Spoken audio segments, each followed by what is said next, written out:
ఆరాధన కొరకై రాజుల మొదటి గ్రంథము.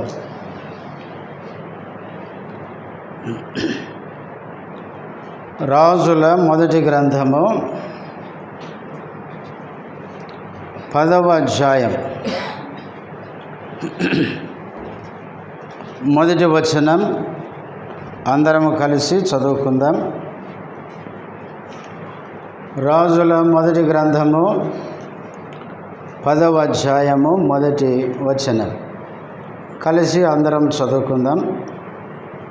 షేబా దేశపు రాణి యెహోవా నామమును గూర్చియు సొలొమోను కలిగిన కీర్తిని గూర్చియు విని గూఢార్థము గల మాటల చేత అతనిని శోధించుటకై వచ్చెను. ప్రార్థన చేసుకుందాం.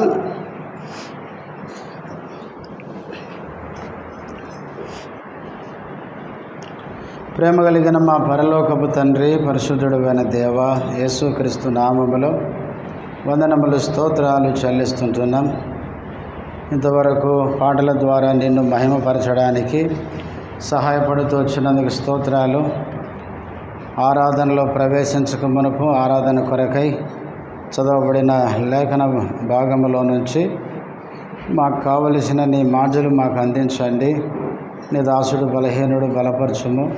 నీ నామ మహిమార్థమే నీ దాసుని వాడుకొనండి. చేరవచ్చిన మీ బిడ్డలకై స్తోత్రాలు. రావలసినవి నడిపించమని ఇదిన పరిచర్య అంతటిలో మీ కృప, మీ సహాయాన్ని కోరుకుంటూ మమ్మలను మీ చేతులకు అప్పగించుకుంటూ సమస్త ఘనత మహిమ నీకే ఆరోపిస్తూ యేసుక్రీస్తు నామములో స్తుతించి ప్రార్థిస్తున్నాము తండ్రి, ఆమేన్.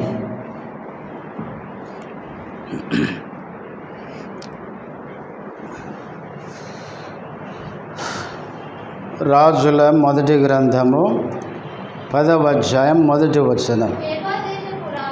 షేబా దేశపు రాణి యెహోవా నామమును గూర్చియు సొలొమోనునకు కలిగిన కీర్తిని గూర్చియు విని గూఢార్థము గల మాటల చేత అతనిని శోధించుటకై వచ్చెను. మొదటిలో షేబా దేశపు రాణి అని చదువుతాం. ఎవరీమె? అన్యురాలు. అయితే ఈమె రెండో లైన్ చివరికి వచ్చేసరికి విని అని చదువుతాం. ఈ షేబా దేశపు రాణి అన్యురాలు విన్నది. తర్వాత వచనం చివరిలో వచ్చెను. ఈమె ఇశ్రాయేలు దేశానికి సొలొమోను దగ్గరకు వచ్చింది. ఒకప్పుడు నీవు నేను మనమందరం కూడా ఎవరమండి? ఈ షేబా దేశపు రాణిలాగా అన్యులమే, దేవుణ్ణి ఎరగని వారం, లోకములో పాపములో జీవిస్తున్న వారం. అయితే ఈ షేబా దేశపు రాణి ఏ విధంగా విన్నదో ఒక దినాన మన ప్రభువుని గురించి కూడా మనము విన్నాం. విని ఆమె ఏ విధంగా సొలొమోను దగ్గరికి వచ్చిందో మనం కూడా మన ప్రభు దగ్గరికి వచ్చాం. ఇదే సందర్భాన్ని గురించి యేసు ప్రభు కూడా చెప్పినాడు. చూడండి, మత్తయి సువార్త 12వ అధ్యాయం. మత్తయి సువార్త 12వ అధ్యాయము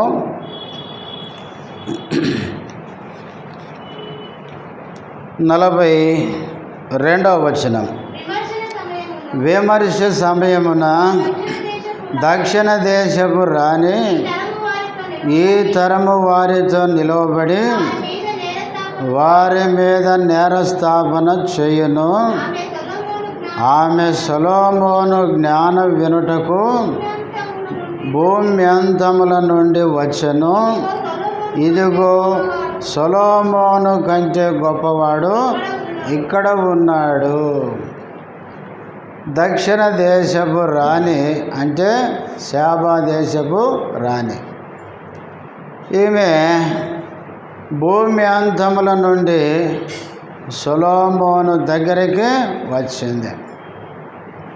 రాజుల మొదటి గ్రంథం 10వ అధ్యాయం మొదటి వచనములో ఈ అన్యశ్రీ దేవుణ్ణి ఎరగని ఈమె దేవుని గురించి విన్నది, సొలొమోను గురించి విన్నది, ఇశ్రాయేలు దేశానికి సొలొమోను దగ్గరికి వచ్చింది.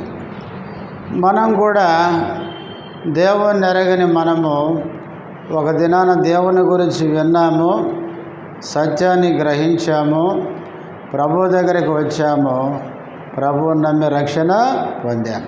అందుకే ఈరోజు ప్రభువుని ఆరాధించేదానికి ఇక్కడికి వచ్చాం. ఒకవేళ మనకు దేవుడు ఎవరో తెలియదనుకోండి, ఇక్కడికి వచ్చేవారేం కాదు, ప్రభువుని ఆరాధించేవారము కాదు. ఈ వచనంలో 3 విషయాలు మనం చూస్తాం. ఒకటి చూడండి, షేబా దేశపు రాణి యెహోవా నామమును గూర్చి ఏం వినింది ఈమె? మొదటిగా యెహోవా నామమును గూర్చి ఈమె వినింది. 2 సొలొమోను కీర్తిని గూర్చియు విని సొలొమోనునకు కలిగిన కీర్తిని గూర్చి వినింది.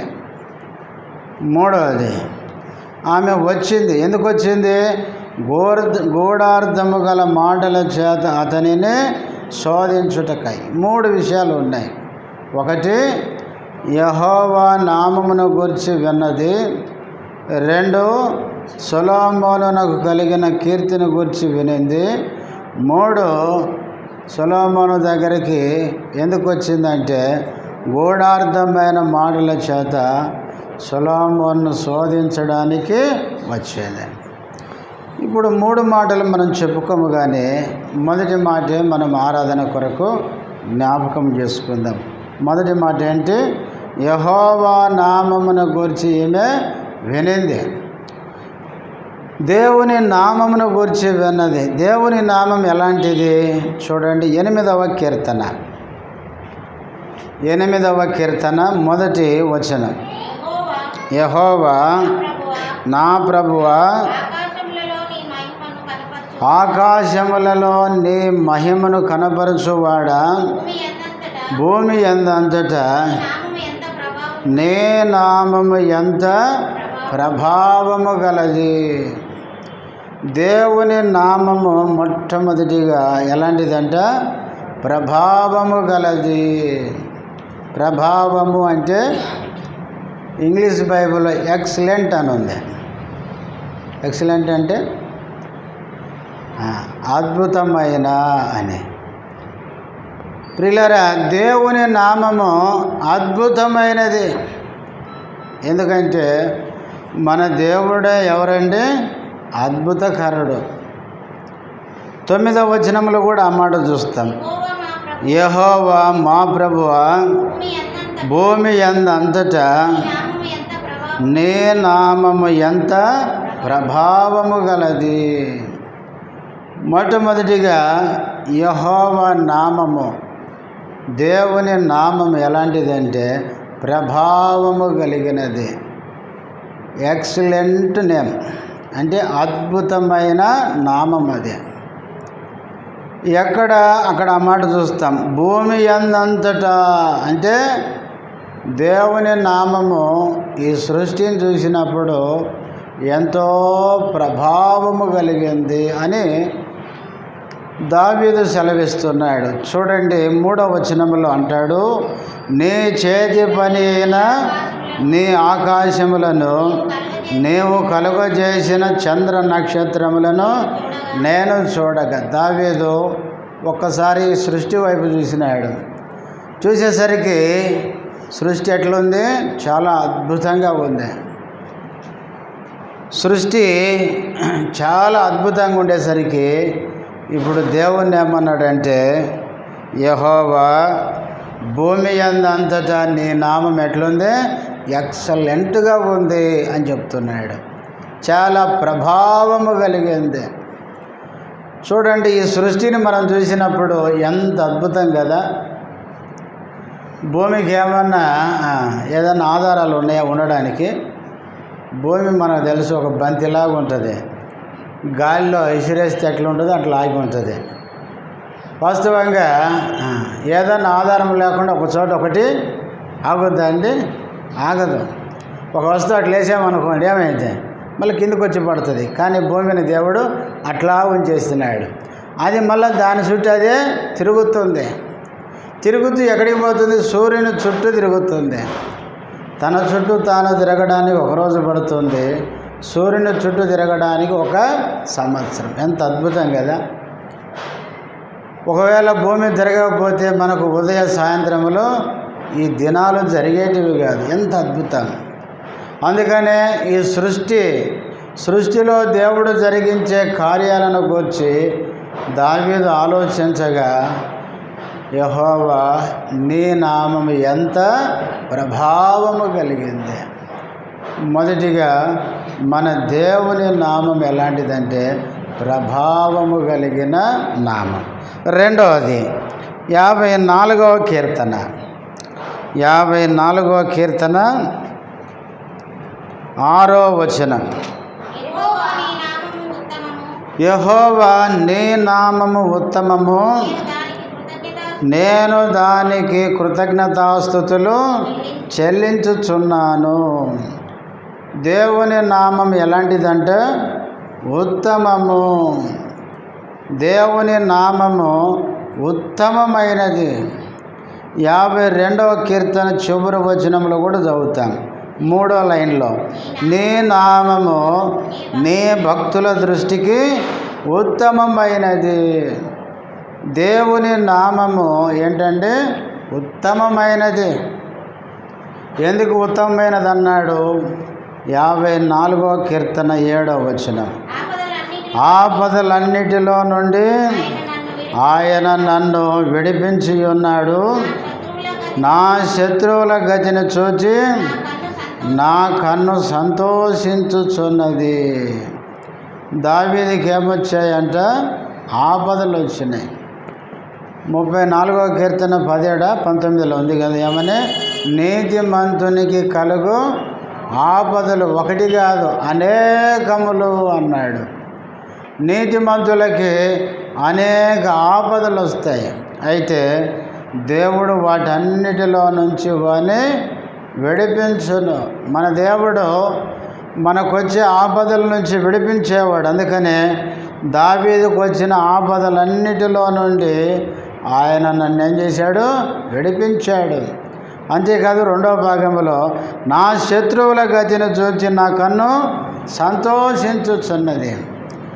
దావీదును ఆపద నుంచి రక్షించడమే కాకుండా దావీదు ఆపదలకి ఎవరు కారకులో వారిని దేవుడు ఏం చేశాడు? శిక్షించినాడు. అది దావీదు కనులారా చూసి ఏం చేశాడు? సంతోషించాడు. మన దేవుడు ఎందుకు ఉత్తముడంటే మనకొచ్చే ఆపదలలో మనల్ని విడిపించేవాడు. అంతేకాదు ఎవరైతే మనకు ఆపదలను రావడానికి కారకులో వారిని దేవుడే శిక్షించేవాడు. అందుకనే దావీదు జీవితంలో శత్రువులు ఎంతోమంది ఎన్నో విధాలుగా ఆయనకి నష్టం, కీడు చేయాలని ప్రయత్నం చేశారు. అయితే దేవుడు దావీదుకు కలిగిన ఆపదలన్నిటి నుంచి తప్పించినాడు. అందుకనే యెహోవా నీ నామము అంటే ఉత్తమము అన్నాడు. దేవుని నామము ఉత్తమమైనది. 25వ కీర్తన 25వ కీర్తన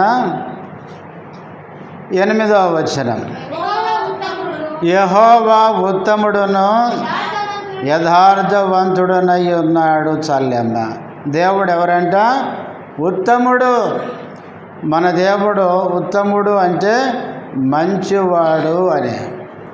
అందుకే 34వ కీర్తన 9వ వచనంలో దావీదు 8వ వచనంలో అంటాడు, యెహోవా ఉత్తముడని రుచి చూచి తెలుసుకొనుడి. మన దేవుడు ఎంత మంచివాడో ఎంత ఉత్తముడో మనము రుచి చూచి తెలుసుకోవాలి. దావీదు రుచించాడు దేవుడు చేసే మేలులు, ఆయనకు వచ్చిన ఆపదలలో దేవుడు ఏ విధంగా తప్పించాడో దావీదు దేవుని మేలులు దేవుని ఉపకారములు, దేవుని మంచితనము ఆయన రుచించాడు కాబట్టి యెహోవా నీ నామము ఏంటి ఉత్తమము అని చెప్పినాడు. ఉత్తముడైన మన దేవుణ్ణి మనం ఏం చేయాలంటే ఆరాధించాలి. దావీదు కలిగిన ఆపదల నుంచి తప్పించినట్లే నిన్ను నన్ను కూడా ఆయన తప్పిస్తున్నాడు. మన జీవితంలో దేవుడే గనక మనల్ని తప్పించకపోతే ఎప్పుడో మనము నశించిపోయేవాళ్ళం. అందుకనే దేవుని నామము రెండవది ఏంటంటే ఉత్తమమైనది. మూడవది 76వ కీర్తన. 76వ కీర్తన మొదటి వచనం. యూదాలో దేవుడు ప్రసిద్ధుడు, ఇశ్రాయేలులో ఆయన నామము గొప్పది. మూడవదిగా ఆయన నామం ఏంటంటే గొప్పది. గొప్పది అంటే ఇంగ్లీష్లో గ్రేట్ అని ఉంది. హిజ్ నేమ్ ఈజ్ గ్రేట్ అని ఉంది ఇంగ్లీష్ బైబిల్లో. దేవుని నామం అనేది గొప్పది. ఎవరిలో గొప్పది? ఇశ్రాయేలులో గొప్పదంట. అంటే ఇశ్రాయేలు ప్రజలు నమ్ముకున్న దేవుడు, ఇశ్రాయేలు ప్రజలు ఆరాధించే దేవుడు ఎవరండి? గొప్పవాడు. ఎందుకన్నాడు ఇక్కడ ఆసాపు భక్తుడంటే? చూడండి 5వ వచనం లేకపోతే 6వ వచనం చదవండి. యాకోబు దేవా, నీ గద్దింపునకు రథసారథులకును గుర్రములకును గాఢ నిద్ర కలిగెను. దేవుడు గద్దించేసరికి రథసారథులకు గుర్రాలకు ఏం కలిగిందంటే గాఢ నిద్ర. నిద్ర అంటే అవి పోయినాయి అన్నమాట. గద్దిస్తేనే యుద్ధం చేసే రథసారథులు గుర్రాలు నిద్రపోయినాయి అంట. అంటే దేవుడు ఎంత గొప్పవాడో చూడండి. 7వ వచనం. నీవే భయంకరుడవు, నీవు కోపపడు వేళ నీ సన్నిధిని నిలవగలవాడు ఎవడు? దేవుడు ఎవరంట? శత్రువులకి భయంకరుడంట. ఆయనకు కోపం వచ్చిందనుకోండి, ఆయన ఎదుట ఎవరు నిలబడలేరంట. ప్రియులారా, దేవుడు ఎంత గొప్పవాడో ఈ కీర్తనలో ఆసాపు భక్తుడు వివరిస్తున్నాడు. దేవుడు గద్దిస్తే ఎంత గొప్ప సైనికులైన రథసారథులైన ఎంత గొప్ప గుర్రాలు రౌతులైన అవి నిద్రపోవలసిందంటే నాశనం కావాల్సిందే. దేవునికి కోపం వస్తే ఆయన ముందు ఎవరు నిలబడలేరు, అంత భయంకరుడు ఆయన. ప్రియులారా, మనము ఐగుప్తుని చూస్తే అర్థమవుద్ది కదా. ఫరో ఏమన్నాడు? యెహోవా తన ప్రజలను పోనిమ్మంటున్నాడంటే ఆయన ఏమన్నాడు? యెహోవా ఎవడు అన్నాడు. అనేసరికి దేవుని కోపం వచ్చి ఐగుప్తుని ఏం చేశాడు? నాశనం చేశాడు. ఎంత నాశనం అంటే ప్రతి ఇంటిలో తొలిచూళ్ళని ఏం చేశాడు? తొలిచూళ్ళను చంపేసినాడు. ఒక దేశంలో ప్రతి ఇంటిలో తొలుత పుట్టిన వాళ్ళు చనిపోతే ఎట్లుంటుందో గోస ఆలోచించండి. దేవుని కోపం వస్తే ఎట్లుంటుందో చూడండి. ప్రియులారా, దేవుడు కోపగించుకుంటే నిలబడేవాడు ఎవడు కూడా లేడు. అందుకనే నీవు కోపపడు వేళ నీ సన్నిధిని నిలవగలవాడు ఎవడు? 12వ వచనం. అధికారుల పొగరును ఆయన అణిచివేయవాడు. అధికారులు, రాజులు పొగరు అంటే గర్వం. దేవునికి విరోధంగా గర్విస్తేనంటే వాళ్ళ గర్వాన్ని ఏం చేస్తాడు? ఆయన అణిచేస్తాడు. బైబిల్లో గొప్ప గొప్ప రాజుల్నే దేవుడు ఏం చేశాడంటే అణిచివేశాడు. అందుకే మొదటి వచనంలో ఇశ్రాయేలులో దేవుని నామం ఏంటి? గొప్పది. అందుకే 12వ వచనం 2వ లైన్లో భూరాజులకు ఆయన భీకరుడు. దేవుడు అంటే ప్రపంచ భూరాజులే గజ గజ గజ ఏం కావాలి, వనకాల అంతే. అందుకనే ఈ ఆసాపు భక్తుడు మొదటి వచనములో ఆయన పాడుతూ అన్నాడు, యోధాల దేవుడు ప్రసిద్ధుడు, ఇశ్రాయేల్లో ఆయన నామం ఎట్లాంటిది, గొప్పది అన్నాడు. దేవుని నామము, దేవుడు గొప్పవాడు. దేవుని కోపం వస్తే ఆయన ముందు ఎవరు తట్టుకోలేరు. ఆయన ముందు నిలబడితే వాళ్ళు నాశనం అవుతారు అంతే. అంత గొప్ప దేవుడు ఆయన ప్రియులారా. అందుకనే ఇశ్రాయేలులో ఆయన నామము గొప్పది. 48వ కీర్తన 10వ వచనం, దేవా నీ నామము ఎంత గొప్పదో, నీ కీర్తియు భూదిగంతముల వరకు అంత గొప్పది. ప్రియులారా, ఇక్కడ కూడా ఈ కీర్తనకారుడు ఏమంటున్నాడు, దేవా నీ నామము ఎంత గొప్పదో. ఇక్కడ కోరాహు కుమారులు రచించిన కీర్తన ఇది. ఎందుకు వాళ్ళు ఈ మాట అన్నారు? 4వ వచనం చదవండి. రాజులు కూడిరి, వారు ఏకముగా కూడి ఎక్కడికి వచ్చారు? ఇశ్రాయేల్ దేశం మీదకి వచ్చారు. రాజులు కూడుకున్నారు. అందరూ ప్రపంచంలో ఉన్న రాజులందరూ ఎక్కడికి వచ్చారు? ఇశ్రాయేల్ మీదకి వచ్చారంట. వస్తే 3వ వచనం, దాని నగరులలో దేవుడు ఆశ్రయముగా. వీళ్ళందరూ వస్తే ఎవరు ప్రత్యక్షమైనాడంట? వాళ్ళ మధ్య దేవుడు ప్రత్యక్షమైనాడు. అంటే రాజులందరూ కూడా ఇశ్రాయేలు దేశం మీద యుద్ధం చేద్దామని కూడి వస్తే చివరికి ఎవరు ప్రత్యక్షమైనాడు? వాళ్ళకి దేవుడు ప్రత్యక్షమైనాడు. యుద్ధం ఎట్లుంటుంది? ప్రపంచంలో ఉన్న రాజులందరూ దేవుని దగ్గరికి వచ్చి దేవుని మీద యుద్ధం చేస్తారా? అందుకే ఇశ్రాయేలు మీద యుద్ధం చేద్దామని రాజులు వస్తే అక్కడ యుద్ధం చేయడానికి ఎవరు ప్రత్యక్షమైనారు? దేవుడే ప్రత్యక్షమైనాడు. అయ్యేసరికి ఇప్పుడు 5వ వచనం, వారు దాన్ని చూచిన వెంటనే వీళ్ళకి ఒళ్ళు ఏమైపోయింది? భయం పట్టుకుంది, ఆశ్చర్యం. ఇదేంట్రా, మనం ఇశ్రాయేల్ మీదకి వస్తే మనకు ఎవరు ఎదురుపడ్డారు? ఇశ్రాయేల్ దేవుడు వచ్చాడు ఎందురా అని వాళ్ళు ఆశ్చర్యపడ్డారంట. భ్రమపడి త్వరగా వెళ్ళిపోయారు. వెళ్ళిపోకపోతే ఏం చేస్తారు వీళ్ళు? దేవుడు ప్రత్యక్షమైతే ఇప్పుడు యుద్ధం చేస్తే ఓటమి వీళ్ళకే.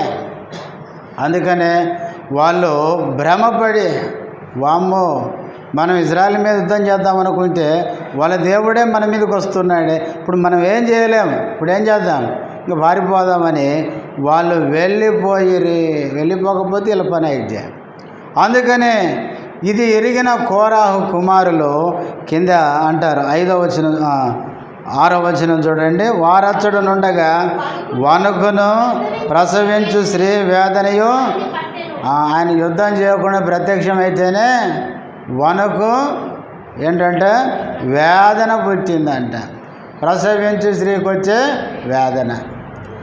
ఊరక ప్రత్యక్షమైతేనే వణుకు పుట్టిందంటే యుద్ధం చేస్తే ఈయన ఎంత గొప్పవాడు ఆలోచించండి. అందుకనే కోరాహు కుమారులు దేవుని యొక్క గొప్పతనం, దేవుని శక్తి, దేవుని యొక్క సామర్థ్యాలు ఎరిగి ఈ కీర్తనలో ఇశ్రాయేల్ మీదకి రాజులు వచ్చారు. అయితే దేవుడు ప్రత్యక్షమయ్యాడు దేవుని ప్రజల పక్షంగా. చూడగానే వాళ్ళకి ఏమేసింది? ఆశ్చర్యపడి భ్రమపడి త్వరగా అరే ఇక్కడ ఉంటే మనం నశిస్తామని వెళ్ళిపోయినారు. వెళ్ళిపోయేటప్పుడు వారికి వేదన వణుకు పుట్టింది. దేవుడు కనపడితేనే వణుకు వేదన పుడితే దేవుడు రంగంలోకి దిగెట్టు ఉంటుంది. అందుకనే ఇవన్నీ ఎరిగిన ఈ కోరాహు కుమారులు కింద 10వ వచనంలో ఆ మాట చెప్పారు, దేవా నీ నామము ఎంత గొప్పదో, దేవుని నామము ఎంత గొప్పదో. ప్రియులారా, దేవుని నామం ఎంత గొప్పదో మనం అర్థం చేసుకోలేం. అంత గొప్ప నామం అది. అందుకనే దావీదు కూడా అది ఎరిగిన వాడై 34వ కీర్తన 3వ వచనములు అంటాడు, మనమందరము కూడి నాతో కూడా యెహోవాను ఘనపరచుడి, మనం ఏకముగా కూడి ఆయన నామమును ఏం చేద్దాం, గొప్ప చేద్దాం. ప్రియులారా, మన దేవుని నామము గొప్పది కాబట్టి మనమందరం కూడా ఏకంగా కూడి మన దేవుని నామాన్ని ఏం చేయాలి, గొప్ప చేయాలి. ఇప్పుడు ఎన్ని చెప్పుకున్నాం, 3 విషయాలు చెప్పుకున్నాం. షేబా దేశపు రాణి యెహోవా నామమును గురించి విని ఇజ్రాయేలు దేశం సొలొమోను దగ్గరకు వచ్చింది. యెహోవా నామం ఎలాంటిది అంటే, మొదటిది ప్రభావము కలిగింది, రెండవది ఉత్తమమైనది, మూడవది గొప్పది, నాలుగవది సామెతల గ్రంథం. సామెతల గ్రంథం 18వ అధ్యాయం 10వ వచనం, యెహోవా నామము బలమైన దుర్గము, నీతిమంతుడు అందులోనికి పరిగెత్తి సురక్షితముగా నుండును. యెహోవా నామము దేంతో పోల్చాడు, బలమైన దుర్గం. దుర్గం అంటే మనకు దుర్గాలు ఇప్పుడు మనకు అర్థం కాదు, కానీ పూర్వకాలము రాజులు యుద్ధం చేసేటప్పుడు శత్రువు నుంచి వాళ్ళు కాపాడుకోవడానికి ఎక్కడికి పారిపోతారు, దుర్గాల్లోనికి. అందుకనే దేవుని నామము ఏంటంటే బలమైన దుర్గం. నీతిమంతులమైన మనము ఆయన దుర్గములోనికి పరిగెత్తి, అక్కడికి పరిగెత్తితే మనం ఎట్లుంటామంట, సురక్షితంగా ఉంటాం. అంటే దేవుని నామము మనను కాపాడేది, మనను భద్రపరిచేది. 61వ కీర్తన 3వ వచనం, నీవు నాకు ఆశ్రయముగా నుంటివి, శత్రువుల ఎదుట బలమైన కోటగా నుంటివి. దావీదుకు కష్టం వచ్చింది. 2వ వచనములో నా ప్రాణము తల్లడిల్లగా అన్నాడు. ప్రాణం ఎప్పుడు తల్లడిల్లుతుందండి? ప్రాణము తల్లడిల్లగా అంటే ఆయనకు తట్టుకోలేనంత బాధ వచ్చింది. అందుకే కింద అంటాడు, నేను ఎక్కలేనంత ఎత్తైన కొండపైకి నన్ను ఎక్కించు. ఈ బాధల నుంచి తప్పించుకోవడానికి నన్ను ఎక్కలేనంత ఎత్తు ఎక్కించు, నన్ను తరిమే వారికి దొరకకుండా అంత ఎత్తులో నన్ను ఉంచు అని ప్రార్థన చేస్తూ 3లో అంటాడు, నీవు నాకు ఎట్లున్నావు, ఆశ్రయముగా ఉంటివి. శత్రువులు ఆయన కీడు చేయాలని ప్రయత్నిస్తుండగా దేవుడే ఆయనకు ఆశ్రయంగా ఉన్నాడు, దుర్గంగా ఉన్నాడు. 144వ కీర్తన 2వ వచనం, ఆయన నాకు కృపానిధి, నా కోట, నా దుర్గము. దేవుణ్ణి ఏమంటున్నాడు దావీదు, నా కోట, నా దుర్గము, నన్ను తప్పించువాడు. దుర్గము అనేది తప్పించుట, కాపాడుటను చూపిస్తుంది. కాబట్టి దేవుని నామమే మనకు బలమైన దుర్గం. దేవుని నామమే మనకు కాపుదల, మనకు భద్రత. ప్రియులారా, దేవుడే మనల్ని కాపాడేవాడు. 121వ కీర్తన 4వ వచనం మనకు తెలుసు, ఇశ్రాయేలును కాపాడువాడు కొనుకడు నిద్రపోడు. ఇది మొదలుకొని, ఇది అనేది ఆరంభం, నిరంతరం అంటే భవిష్యత్తు. మనం ఈ రోజు నుంచి భవిష్యత్తులో కూడా మనలను కాపాడే దేవుడు. యెషయా గ్రంథం 27వ అధ్యాయంలో చదువుతాం. ప్రియులారా, దేవుని ప్రజల మీదకి రాకుండా దివారాత్రులు దానికి కాపులు చేయుచున్నాను అంటాడు. దేవుడు దివారాత్రులు మనల్ని కాపాడుతున్నాడు. దివారాత్రులు అంటే రాత్రి పగళ్ళు అని 24/7 అన్నమాట. 24 గంటలు దేవుడు మనల్ని కాపాడుతున్నాడు. దేవుడే గనక మనల్ని కాపాడకపోతే, దేవుడే మనల్ని రక్షించకపోతే మనం ఎప్పుడో నాశనం అయిపోయేవారు. ప్రియులారా, యెహోవా నామం, దేవుని నామం ప్రభావము కలిగిన నామం, ఉత్తమమైన నామం, గొప్ప నామం, తర్వాత బలమైన దుర్గం. చివరి మాట జ్ఞాపకం చేసుకొని ఆరాధనలోకి వెళ్దాం. యోహాను రాసిన మొదటి పత్రిక 2వ అధ్యాయము. యోహాను రాసిన మొదటి పత్రిక 2వ అధ్యాయం 12వ వచనం. చిన్నపిల్లలారా, ఆయన నామమును బట్టి మీ పాపములు క్షమింపబడినవి గనుక మీకు రాయుచున్నాను. ఆయన నామమే మనకేమిచ్చిందంట? పాప క్షమాపణ. ఆయన నామమును బట్టి మీ పాపములు ఏం చేయబడ్డాయి?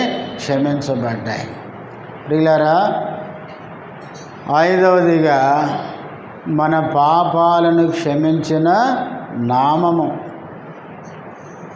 మన ప్రభు మనం పాపులమై ఉండగా మనలను ఆయన ప్రేమించి మన కొరకు సిలువలో ఏం చేశాడు?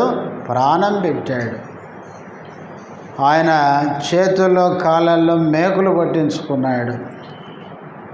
ఆయన రక్తమంతా కార్చినాడు. ఆ సిలువ సువార్త మనం విని మళ్ళీ మనం తగ్గించుకొని ప్రభు దగ్గరకు వచ్చి, దేవా పాపినైన నన్ను క్షమించు అనేసరికి ఆయన మన పాపాన్ని ఏం చేశాడు? క్షమించినాడు. అందుకే 86వ కీర్తన 5వ వచనములు చదువుతాం. దేవా, నీవు క్షమించుటకు సిద్ధ మనసు గలవాడవు అని చదువుతాం. మన దేవుని దగ్గరికి మనం రావాలి, కానీ ఆయన క్షమించేదానికి సిద్ధంగా ఉండే దేవుడు. ఎన్ని పాపాలు క్షమిస్తాడు? 103వ కీర్తన 3వ వచనములో ఉంది, ఆయన నీ దోషములన్నిటినీ క్షమించువాడు. మన దోషాలు, మన పాపాలన్నీ క్షమించేవాడు.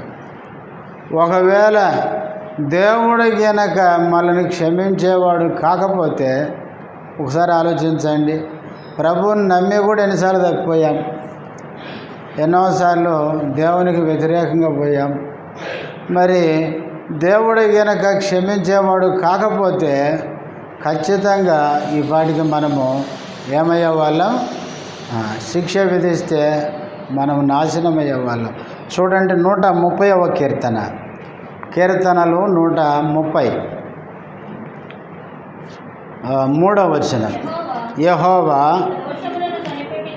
నీవు దోషములను కనిపెట్టి చూచిన ఎడల, ప్రభువా, ఒకవేళ దేవుడు మనలో ఒక్కొక్కరి పాపాన్ని దేవుడు నిలబెట్టి గనక చూస్తేనంట, దేవుని ముందు ఎవరు నిలవలేరు.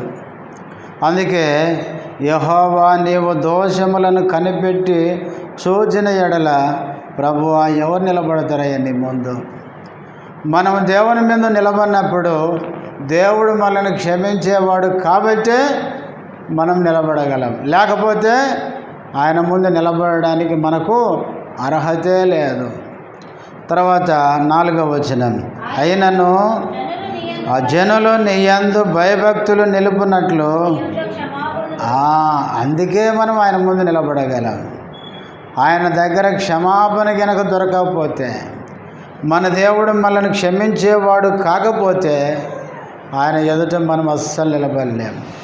బైబిల్లో చూడండి, దేవుడు ఎంత పరిశుద్ధుడంటే, పరలోకములో కెరూబులు శరాఫులే ఆయన పరిశుద్ధత చూడలేక ఏం చేస్తున్నాయి? 2 రెక్కలతో వాటి ముఖాలు కప్పుకున్నాయి అంట. మరి అంత గొప్ప పరిశుద్ధుడైన దేవుని దగ్గర మనం నిలబడాలంటే, ప్రియులారా, ఆయన మనల్ని క్షమించకపోతే, ఆయన రక్తముతో మనల్ని కడగకపోతే, ఆయన దగ్గరికి పోవడానికి కానీ ఆయన ముందు నిలబడడానికి కానీ మనకేమాత్రం అర్హత ఉండదు. కాబట్టి ఆయన నామమును బట్టే మన పాపములు ఏం చేయబడుతున్నాయి? క్షమించబడుతున్నాయి. కాబట్టి 5 మాటలు మనం చెప్పుకున్నాం. శాబా దేశపు రాణి మొదటిగా వినింది, తర్వాత సొలొమోను దగ్గరికి వచ్చింది. ఏం విన్నది అంటే యెహోవా నామమును గురించి విన్నది. దేవుని నామము ఎలాంటిది అనేది 5 సంగతులు మనం చెప్పుకున్నాం. చెప్పండి, ముగిద్దాం. 1, ఆయన నామం ప్రభావము కలిగింది. ఈ సృష్టిని చూస్తే దేవుడు ఎంత ప్రభావము కలిగిన దేవుడో అర్థమవుతుంది. 2, ఆయన నామము ఉత్తమమైంది. ఆయన మనలను ఆపదల నుంచి తప్పిస్తున్నప్పుడు ఆయన ఎంత మంచి దేవుడో, ఎంత ఉత్తముడో మనం రుచిస్తున్నాం. 3, ఆయన నామము గొప్పది. ఆయన ఎంత గొప్పవాడో శత్రువులను ఆయన శిక్షించేటప్పుడు, మనపక్షంగా ఉండి ఆయన కార్యములు జరిగించేటప్పుడు ఆయన ఎంత గొప్ప దేవుడో మనకు అర్థమవుతుంది. 4, ఆయన నామము బలమైన దుర్గం. దుర్గం అనేది కాపుదలను చూపిస్తుంది. దేవుడు మనల్ని ఇంతవరకు క్షేమంగా ఉన్నామంటే ఆయన మనకు దుర్గంగా ఉండి కాపాడుతున్నాడు. 5, ఆయన మన పాపములను క్షమిస్తుంది. ఆయన నామమే మన పాపాలకి క్షమాపణ కలిగిస్తుంది. కాబట్టి ఈ నామమును గురించి షేబా దేశపు రాణి సొలొమోను దగ్గరకు వచ్చి ఇంకా కిందికి చదివితే ఇదంతా చూసిన తర్వాత ఆమె ఆశ్చర్యపోయి ఆ దేవుని ఏం చేసింది? స్తుతించింది. మనం కూడా మన దేవుని నామం ఎంత గొప్ప నామమో మనం ఎరిగిన వారమై, గ్రహించిన వారమై మన దేవుని మనం కూడా స్తుతించి ఆరాధించాలి. అందరం లేచి నిలబడి చిన్న పాట పాడుకుందాం.